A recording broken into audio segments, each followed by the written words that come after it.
Hello dear acoustics fellows! In this video I want to show you how to do a quick measurement with a very easy to use UV lamp P. So here it is. To power it up, you press the button and you wait until it lights up. The light is blue and it takes a few seconds. And while it's powering up, I'm going to install the transducer on this flume. I'm going to do a measurement through the wall. You can install it otherwise, but I'm not going to show it here. You can have a look at another tutorial. I'm going to put the link in the description. Here I'm using ultrasonic transmission gel and pressing it against the wall. I'm just checking that there is no bubble between the transducer and the wall. And I'm going to connect this transducer to the UV lamp P, here to one of the channels. And the connection goes through Wi-Fi. You can use the computer, a tablet, or your phone. You connect to the access point with UV lamp P in the name, and it will ask for a password for the first time, which is given in the user manual.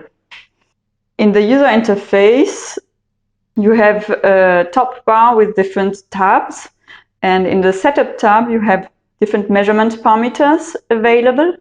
I'm not going to describe them. You can have a look at another video tutorial, which I will also be giving the link in the description. Here I already set it up as I wish for the measurements I'm going to do.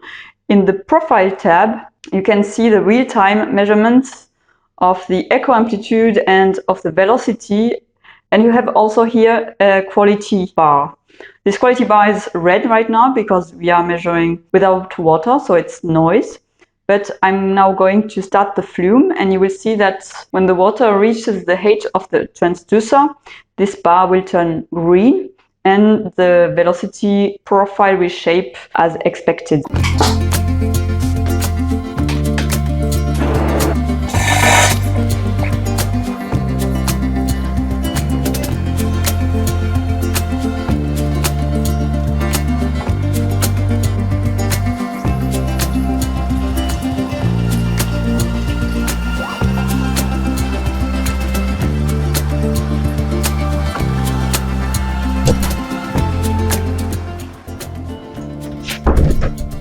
So we will let it work a bit, and in the meantime you can disconnect from the user interface and from the Wi-Fi access points, and you can prepare yourself some tea, for example.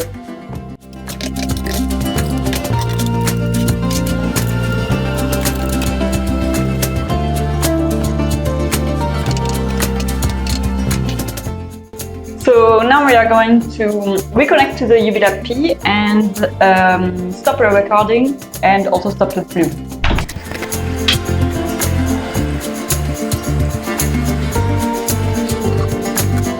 When stopping the recording, you will have a raw data that is downloaded, and you can upload this on our cloud tool for data processing and visualization. You can also use your own tools. So thanks for watching and see you soon for the next video.